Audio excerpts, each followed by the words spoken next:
Commun. La deuxième condition de l'accumulation primitive est la punition du vagabondage.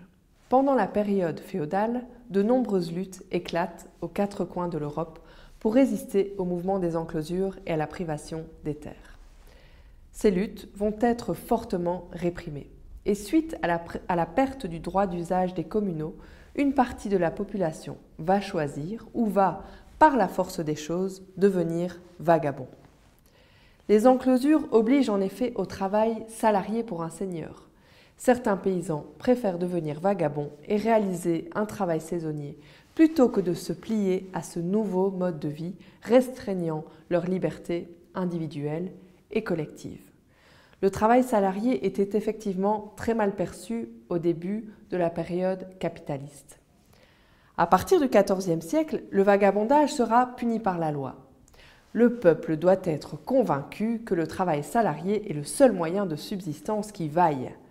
Le régime communautaire, la solidarité et la charité du village sont anéantis.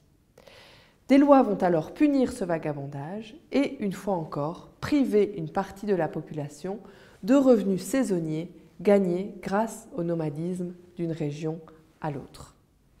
La troisième condition de l'accumulation primitive est l'esclavage et le colonialisme.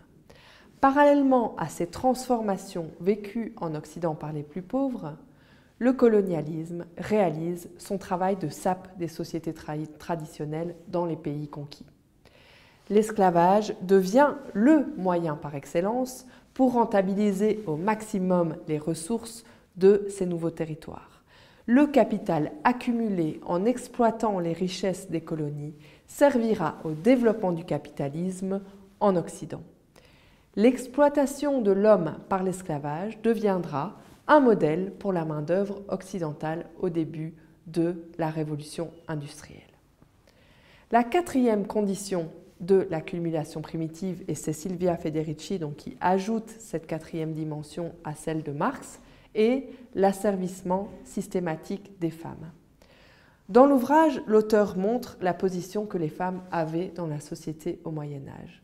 En effet, à cette époque, les femmes exerçaient des métiers qui ont par la suite été réservés exclusivement aux hommes. Elles étaient maçons, docteurs ou encore sages-femmes avant que les hommes ne pénètrent les salles d'accouchement. Sur cette dia, une femme porte un panier d'épinards. Au Moyen-Âge, les femmes avaient souvent des jardins où elles faisaient pousser des herbes et elles étaient spécialistes de la connaissance des propriétés de ces plantes. C'est un des secrets qu'elles se transmettaient d'ailleurs de génération en génération. Progressivement, de façon concomitante à l'expulsion des terres, les femmes vont être exclues du travail et de la production pour être totalement astreintes à la reproduction de la force du travail et donc de la société capitaliste. Elles vont être exclues de la vie publique pour s'occuper de l'éducation des enfants en se restreignant d'ailleurs à l'occupation de l'espace domestique et donc de la maison. Sur cette image est représentée une scène de naissance, expérience qui était auparavant totalement maîtrisée par les femmes. L'enfantement était l'un des éléments principaux de la vie d'une femme et l'occasion du triomphe de la coopération féminine.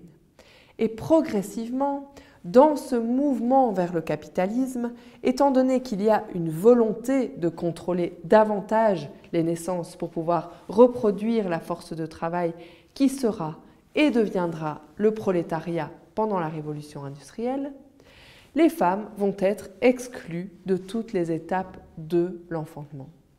Pendant le Moyen-Âge, grâce à leur connaissance des plantes, les femmes maîtrisaient la contraception, la naissance et l'avortement. Mais progressivement, le corps des femmes s'est transformé en instrument de la reproduction du travail, en machine à enfanter. Les femmes vont devoir se plier aux nouvelles règles de la société capitaliste et vont être dépossédées de savoirs ancestraux. Ici, une représentation de la masculinisation de la pratique médicale. Apparaît sur cette image un ange qui pousse les guérisseurs hors du lit d'un homme souffrant.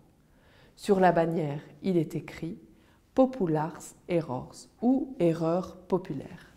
L'objectif de ce message est clair. Il s'agit de souligner l'incompétence de la femme pour soigner cet homme malade. À la même période, de nombreuses lois sont promulguées sur la question de la prostitution. Il faut savoir qu'à la fin du Moyen Âge, la prostitution était tout à fait tolérée et qu'il y avait même des bordels municipaux dans une série de villes européennes. Et puis, à partir du XVIe siècle, la prostitution a été soumise à toute une série d'interdictions. Ici, sur cette image, on voit un moyen de torture qui était utilisé pour les prostituées, qui s'appelle l'akaboussaf. La cage était immergée dans la rivière à maintes reprises. À la suite de ce moyen de torture effroyable, la femme était souvent emprisonnée pour le reste de sa vie. On a ici affaire à ce que l'on a appelé la chasse aux sorcières. Très peu d'études ont en fait été réalisées sur cette question en Occident de la chasse aux sorcières. Mais selon l'auteur, Silvia Federici, c'est bien la quatrième condition pour faire exister le capitalisme. Elle en ajoute donc une à celle de Marx.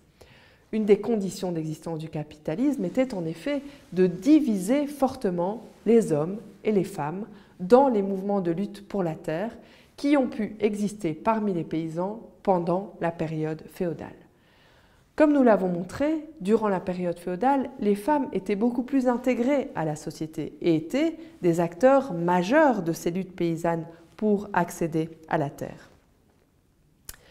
Pour les classes dominantes, la dualisation de la société entre d'une part les hommes et d'autre part les femmes constituait donc un levier fondamental pour asseoir le système capitaliste et étouffer les revendications émanant de la paysannerie. Pour créer la discorde et amener un climat de suspicion, toutes les connaissances détenues par les femmes, notamment en termes d'agriculture, mais aussi concernant les soins du corps, vont être considérées comme de la sorcellerie. Ce mouvement d'exécution des femmes a été extrêmement ravageur dans l'histoire de nos sociétés occidentales. Si l'on peut déplorer évidemment le nombre de femmes qui ont été victimes de ces accusations totalement infondées pour sorcellerie, il est également indispensable de noter que ces procès et ces exécutions pour sorcellerie ont créé un réel climat de suspicion au sein de la société paysanne et ont fortement clivé les hommes et les femmes au sein des luttes qui auraient pu exister pour revendiquer un partage beaucoup plus équitable des richesses dans la transition vers le capitalisme. Que peut-on retenir de cette définition historique et féministe de la question des communs? La première chose à retenir concerne le droit d'usage qui était en vigueur sur ces terrains communaux. Le droit d'usage permet à toute personne qui utilise et prend soin d'un bien matériel ou immatériel d'en jouir et de jouir de ses fruits. La condition sine qua non étant d'en assurer la pérennité pour que d'autres puissent l'utiliser et pour que les générations futures puissent également s'en saisir. Henri Lefebvre, philosophe critique de la modernité, écrit dans Le droit à la ville en 1972 qu'il faut tenir compte de la valeur d'usage des espaces pour créer des projets urbains à échelle humaine. Il oppose cette notion de valeur d'usage à celle de valeur d'échange, qui ne tient pas compte des modes d'appropriation et de la vie quotidienne des habitants, alors que ce sont bien ces pratiques qui créent la ville. La seconde chose à retenir est que le mouvement des enclosures des communaux est apparu à un moment de transition entre deux systèmes économiques et politiques, entre le féodalisme et le capitalisme. Aujourd'hui, on assiste à une remise en question du système capitaliste. Et tout à coup, et ce n'est sans doute pas un hasard, la question des communs ressurgit et occupe le devant de la scène dans de nombreux domaines.